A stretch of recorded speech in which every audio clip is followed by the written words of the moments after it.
This is an oral history interview for the Recording Our History class at Shady Side Academy. It is May 16th, 2023, and I'm here with Mr. Nevola, who has been the band director here at Shady Side for 41 years, right? That's correct. Mr. Nevola, do you agree to being video and audio recorded? Absolutely. Okay, here we go. What is your full name? Stanley Nevola. Where are you from originally? Originally, I was born in Newark, New Jersey. My family lived in Glen Ridge, which is about 15 miles due east of New York City. Okay. What was life like growing up for you? My dad was a music teacher, and while he made a fairly good living for someone at that time, we did not have extra money. Okay. We lived in a very upper middle class suburb of New York. Many $1 million homes, which now are probably worth $15 million. Our house was not worth that much, but I had four siblings, and each one of them went to college, and my parents were very strong in making sure that we were intellectually inspired. Okay. And musically committed, because Yeah. my dad was a musician. Okay, yeah. So, what are some of your earliest memories with like instruments you played? And Well, I was required to take piano from the time I was 5. okay. He wanted me to study violin. I hated it, but I did do that until the 8th grade.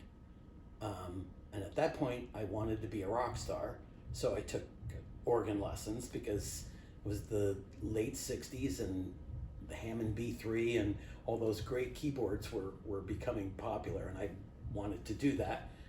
And so I did that and realized that I was never going to be a rock star, so I went to school to be a music teacher at a very, very wonderful music conservatory called Westminster Choir College, which is not in existence anymore.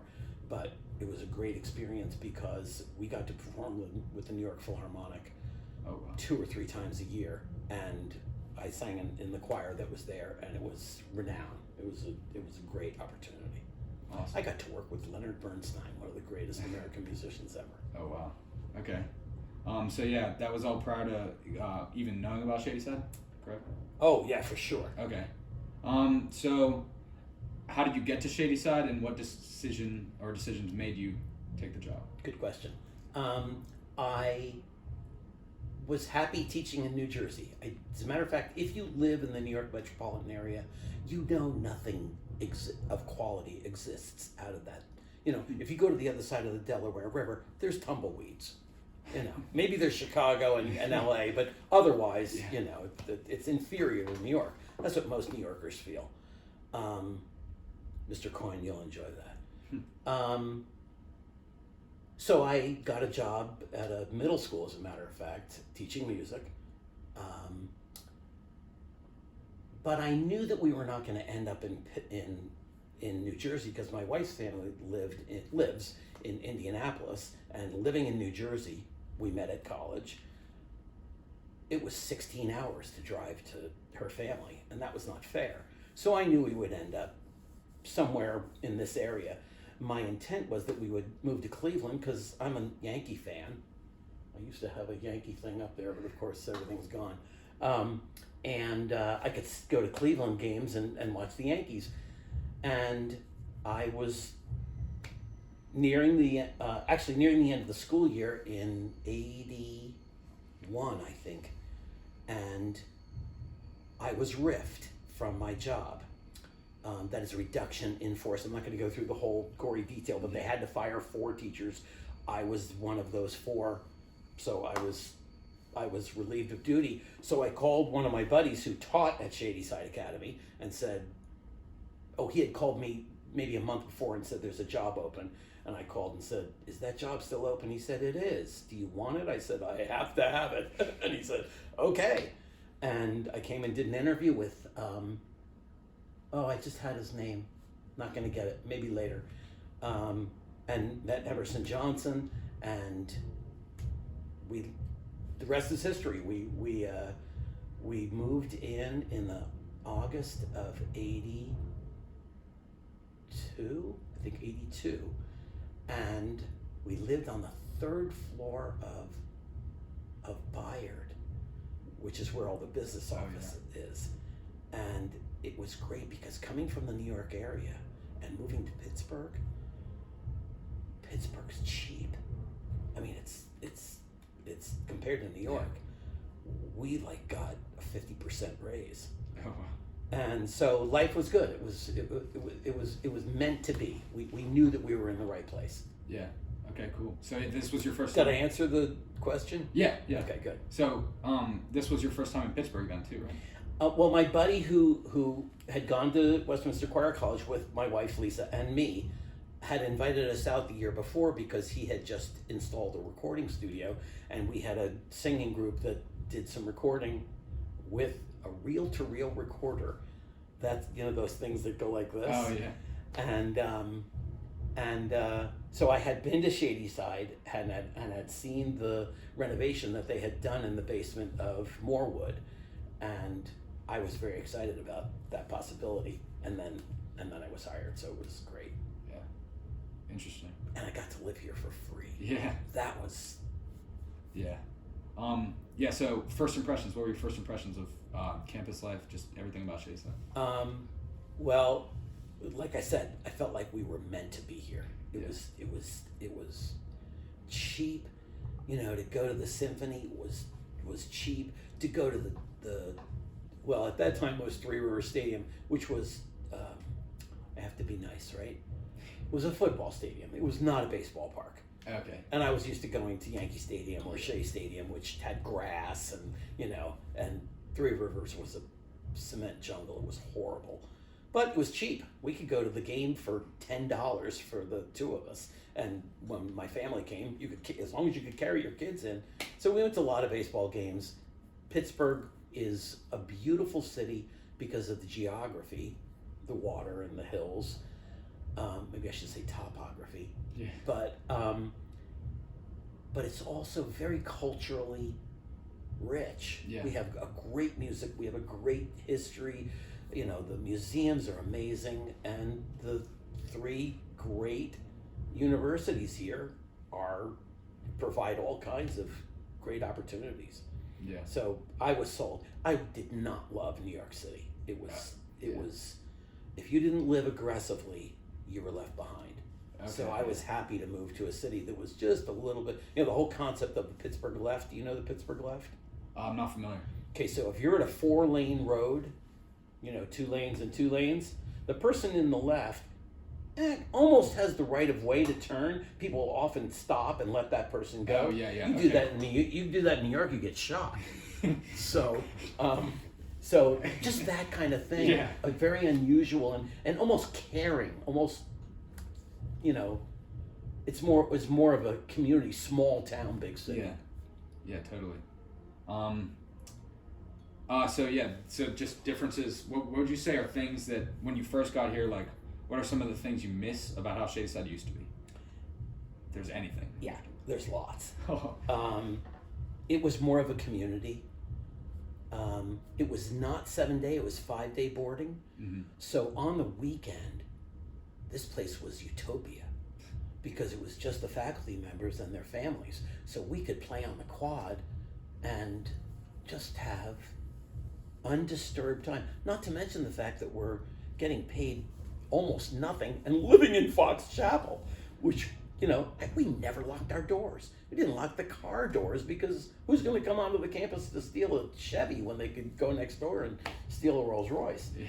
So that was amazing. Trying to stick on positive things here. Yeah. Because that's what your question was. Well, we just, you know, there were 8 or 10 families on campus who had kids, like the Deals and the Vincents, which of course they're not here anymore. But it was like the most beautiful neighborhood, and it was fantastic.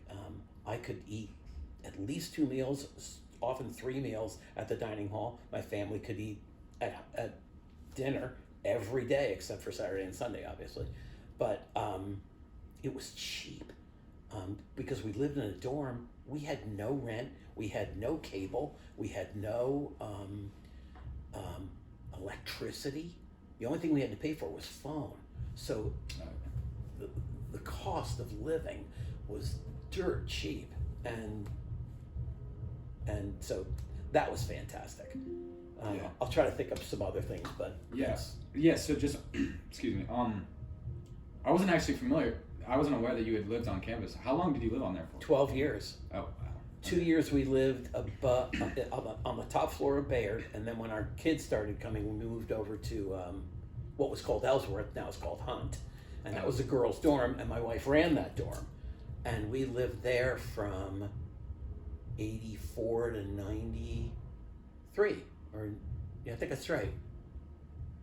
94 maybe, somewhere around there, and then we bought our house in Glenshaw, and then we moved when my child that was born in 89 was 5, so that would have been 94. Yeah. Okay, cool.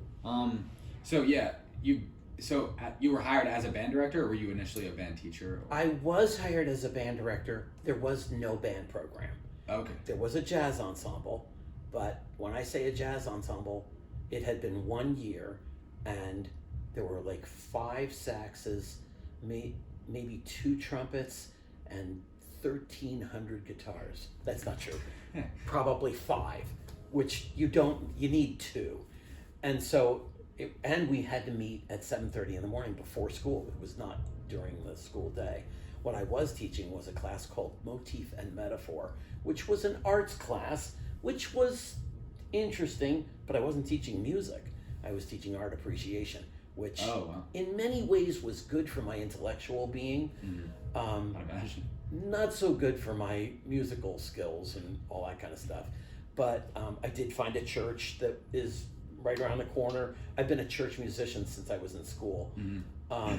And that's where I got my musical muse. Yeah. Awesome. Sorry. That's okay. How would you say the role of a band director, or like just band teaching people the instruments in general, has evolved since you started? Like today, obviously, I never took band lessons, but I don't know. I feel like 40 years, it's bound for some evolution. Well, I will say this, that at that time, parents were way more supportive of instruments. Now, I started with a band and very quickly started a string ensemble.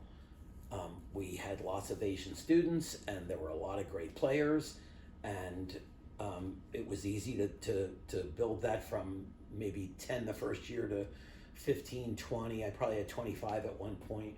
And the band did grow, but we were rehearsing in the basement of Morewood, which is now not even, you can't even be there because it's not safe to be in that space because it's underground and there's all kinds of issues with that space. As a matter of fact, I had briefcases that I had to throw out because they were growing mold. I mean, it was a bad situation. Yeah. We did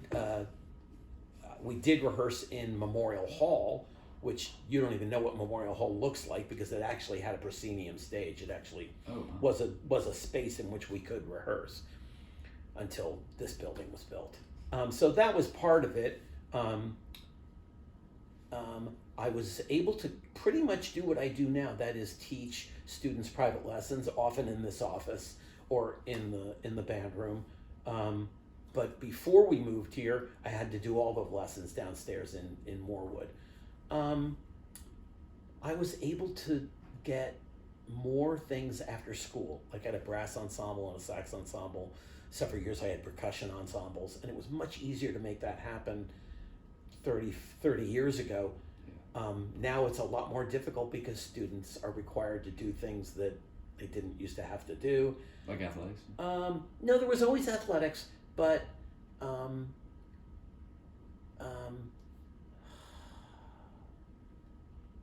certain requirements in the academic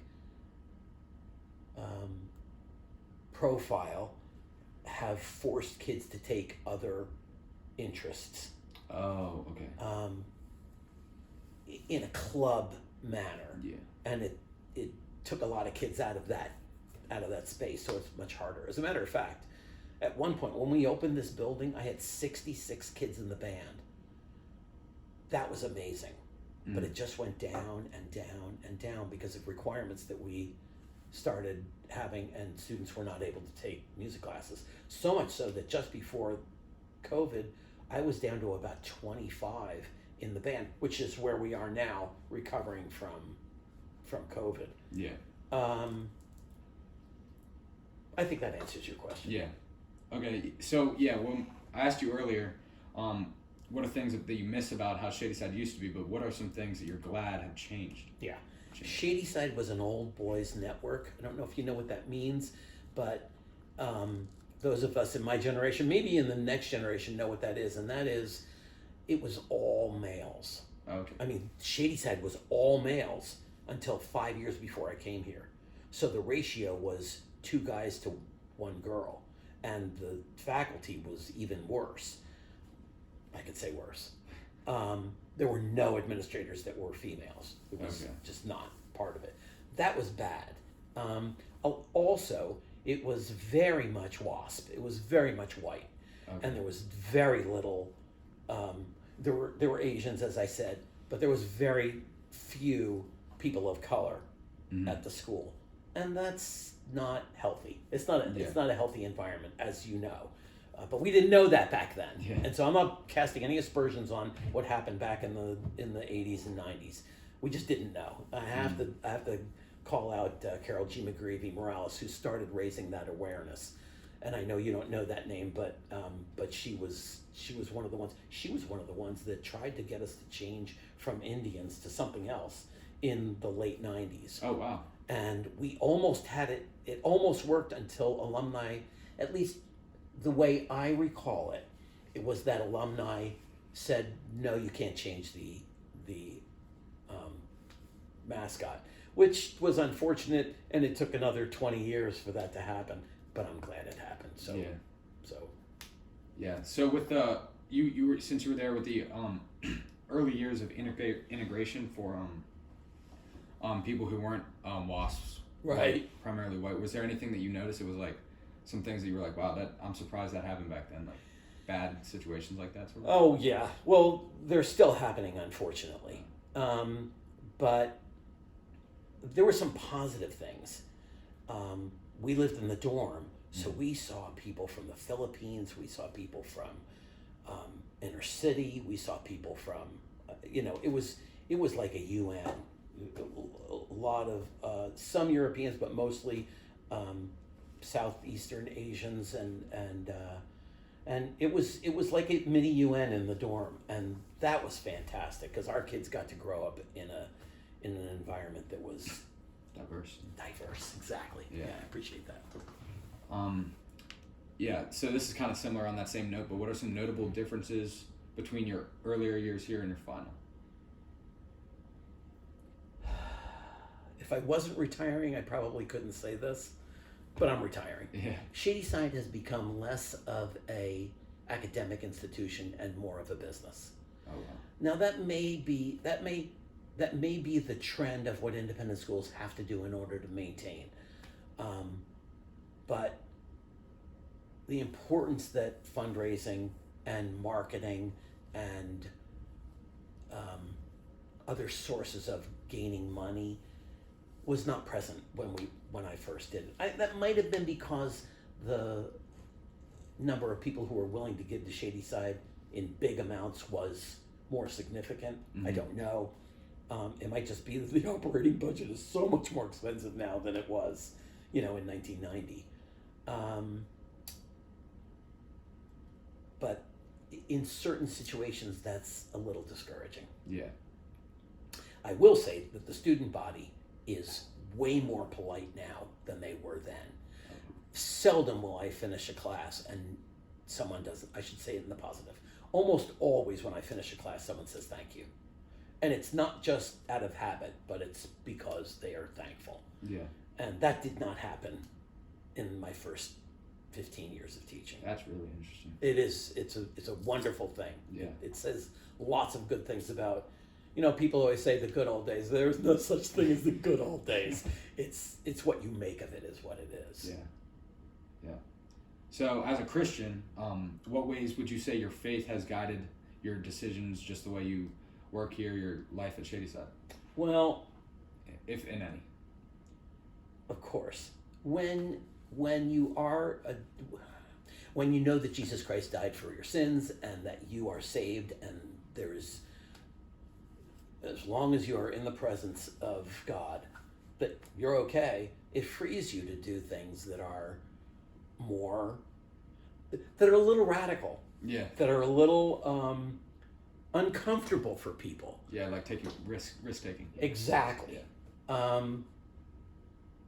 At least for the last 20 years, maybe for the last 30 years, before every concert, I stop and we have a silent moment. I say that I'm praying. I don't force the kids to pray, but I ask them to reflect on where their gift came from. Because you're not playing in the band in high school unless you get it. Because people who didn't get it, like yourself, didn't have that opportunity. There was no chance to understand that. And I have been asked by administrators, are you praying with the kids? And I am very careful, because I never force anyone to pray, but I have no problem doing it. And I don't know if you were there a week ago. The senior stage? Yeah. Yeah, I love that. I had no problem Yeah. saying that the first rule to happiness is having a relationship with God. Yeah. Because I know that to be true. And I've known that all my life, although I probably didn't recognize the fact that Christ was my personal savior until about 30 years ago. And then it became more of a opportunity. Yeah. I never wanted to preach. When I was in college and I was a sinner, people would come at me and tell me I was a sinner and I'm going to hell. That's not what Christ had asked us to do. Yeah. We called them Bible bangers, and it gives a very negative connotation to people who are Christian, and that's unfortunate because that's not what we're called to do. But we are called to model a good life, and ideally people will see that joy and see that presence in our existence, and people are able to maybe at some point in time when they're ready answer the call. Yeah. Wow, that's amazing. So yeah, I noticed you said that they would ask you and you'd be careful to answer. Have you noticed any shifts in the way that Christianity is regarded at SSA? I have not. As a matter of fact, we used to meet. We have an adult Bible study on. Used to be Thursday mornings. Used to be Wednesday mornings, and I think we moved it to Thursday mornings. Yeah, and we used to meet in the Scott Common because it was easy and nobody was ever there until 5 of 8, and people realized that we're there, and people never bothered us. It was almost. I mean, the head could easily have come in and said to us, "You can be here until 7:45, and then you can't be here anymore." And no one ever did that. Now, if that room was being held for a reception or something like that, we would move to a classroom or something. But in general, no administrator ever kept that from happening. No administrator ever kept a student Bible study thing from happening. And I know that in public schools, that would be not even, you can't even consider it because that's a separation of church and state, and you can't have Bible study in schools. At least that's my impression. Yeah. Okay.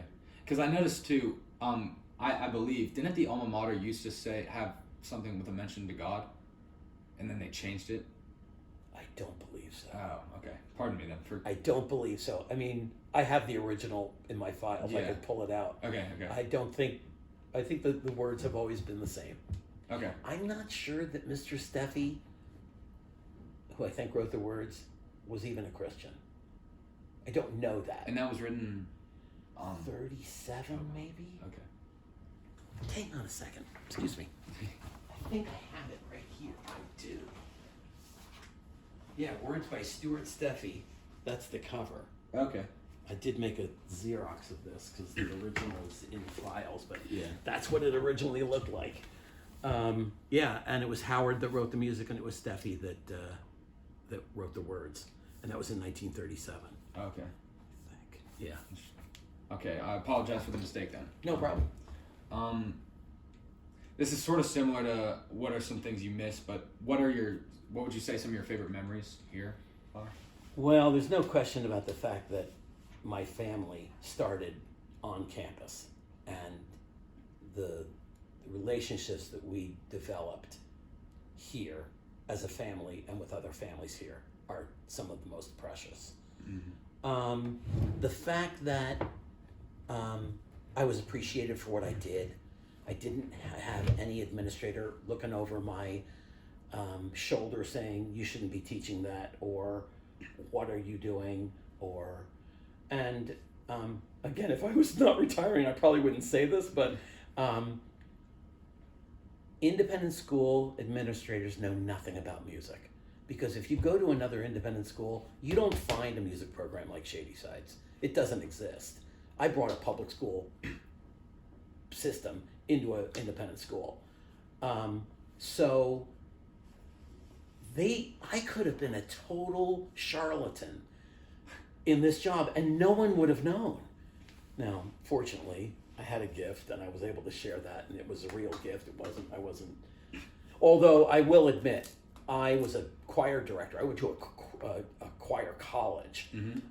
I was not a band director. Matter of fact, my first 2 years here, I took lessons from symphony players on how to play these instruments so that I would know how to teach them, not necessarily play them, but teach them. And Shady Side supported me all the way through that. It was really, really another blessing that Shady Side does deliver.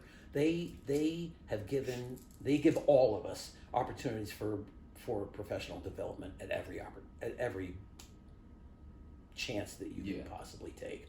So people who are not taking advantage of that, it's unfortunate. Yeah. Did I answer that question? Yeah, you did. Okay. So yeah, you say choir director. Did you ever work with the choir here, or? I did not. I was a church choir director here. I did that for about 4 years, not here, but at a church.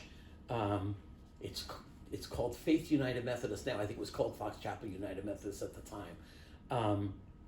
And I still work with some of those people now, even though it was 30 years ago. Yeah. But no, I always did the instrumental program here. Okay. I did not want to do musicals. I am not a musical fan. Yeah.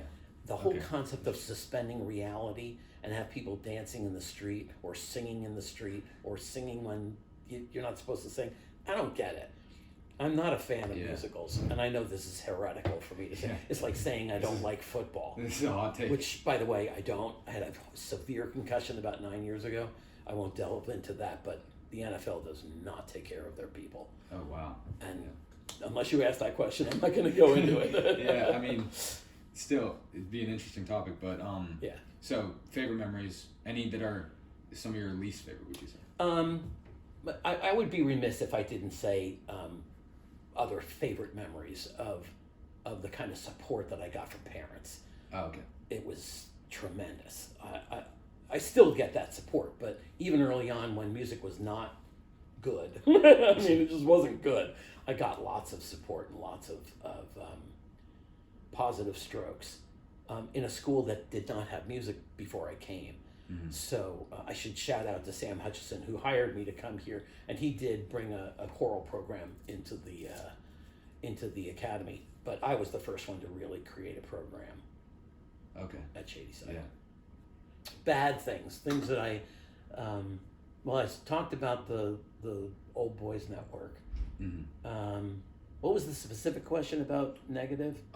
Least favorite memories. So. Least favorite memories. Maybe personal encounters. I have had heads, at that time we called them headmasters, who were ignorant or unqualified, and I won't throw any names out there at you, but there were people who critiqued me who had no knowledge. They were ignorant. They had no way of telling what I was doing and telling me wrong, or saying that I was doing things wrong, and there was no way they could know that, and that was a little disappointing. There was a moment when I had started the string ensemble, and I had brought the string ensemble to the PMEA state conference. I mean, I had lots of success with the string ensemble. And one year the president called me into his office and he said, "We're relieving you of duty. You are no longer the string ensemble director." And I thought, that's not right.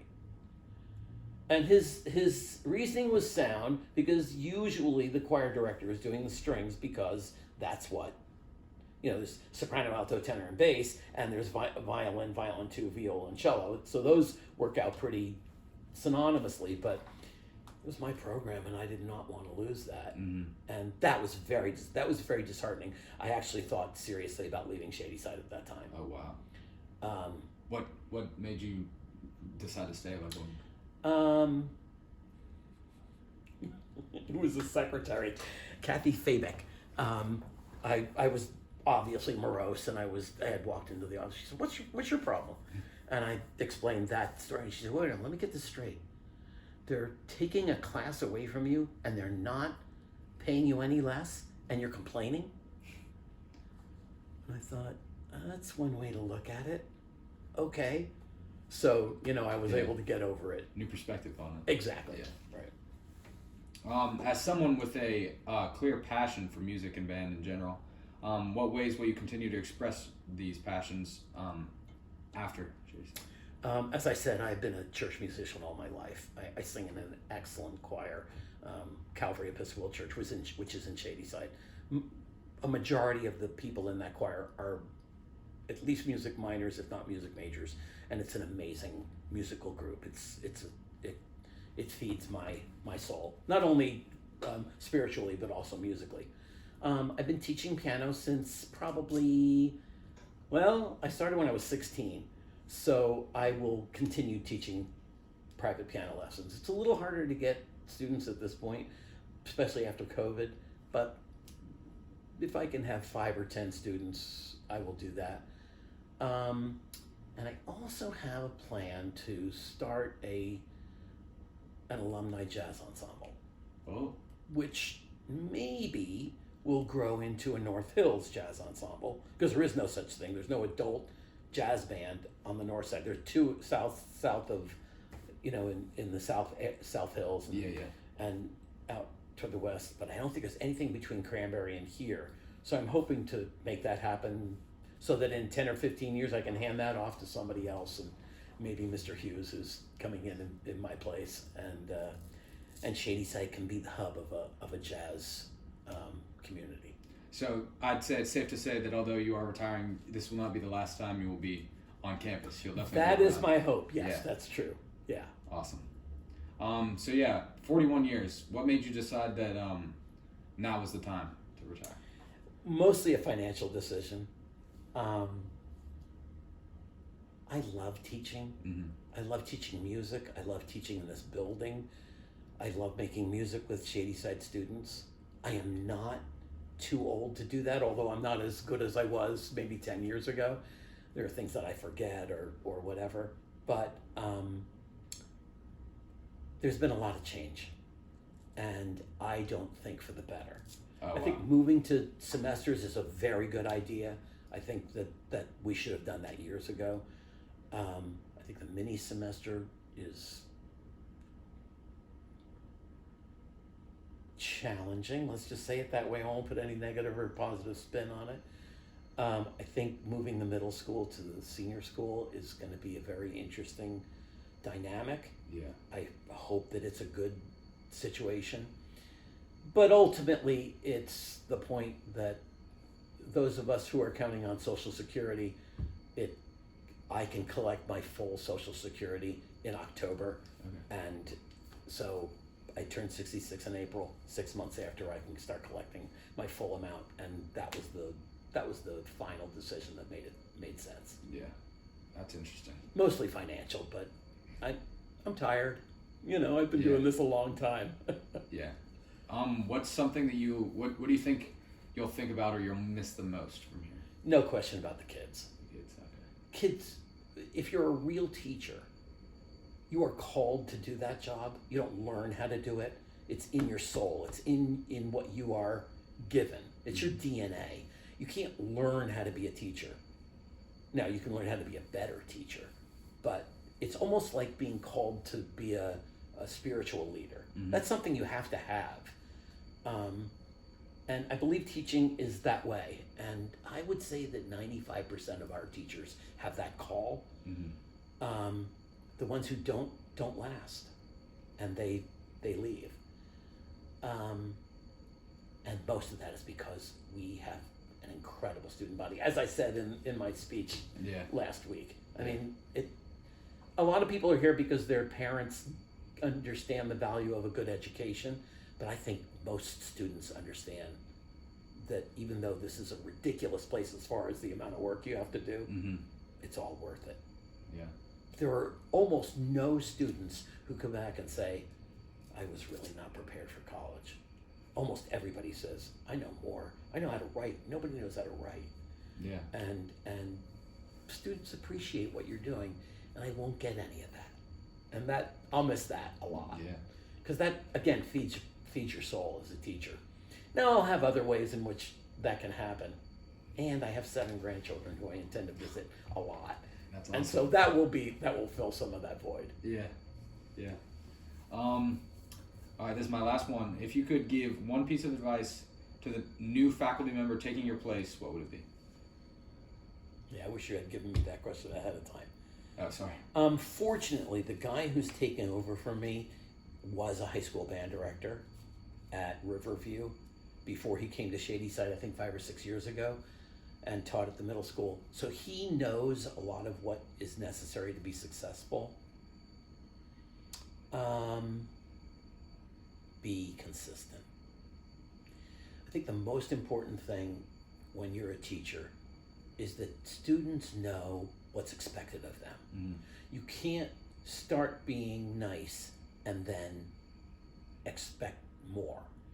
You could start being demanding and ask for less later, but why would you if you know that the students are going to respond with the most that you can? I had a colleague who was the ethic that he gave me was never smile until Thanksgiving. Now, I don't believe that, but I understand the concept. That is, don't be too nice at the beginning of the year, Mm-hmm. because people won't know you're serious. And Won't respect you. yeah. And so if I were to give anything, I think I would say that. The fact that Mr. Hughes has been at the middle school, and we have had a very good relationship, and I think he understands fully what this job entails, especially since he has been a high school band director. So I think that's the most I can give him. Awesome. Yeah. You're a good interviewer. Thank you. Yeah. Is there any final message you want to leave? Yeah. Appreciate the moment. We go through our lives, especially as Shady Side students. My 3 kids went through the senior school. We go through life thinking about the next thing that we have to do. Be in the moment. Yeah. Be in the moment where you are, not worried about what you have to do next, because there are people out there who are wondering where they're going to get their next meal. Those people, I understand they can't be in the moment, but we can, and we should be. And if it's possible for you to appreciate even the hard things that we're going through, because if we're going through hard things, it's not done yet. There's still something that we can learn out of it. And I think we as a culture, not just Shady Side, we as a culture don't value that. And I think that's something that's really important. That comes partially out of my spiritual training. Yeah. And knowing that if it's not good, it's not done. God's not done with us until it's going to be okay. Eventually, everything's going to be okay. And we're very privileged. We live very privileged lives if we're at Shady Side. And you just have to, I think we have to be appreciative of what we have and be in the moment. Awesome. Thank you so much, Mr. All right. Nevola. That was Great. awesome.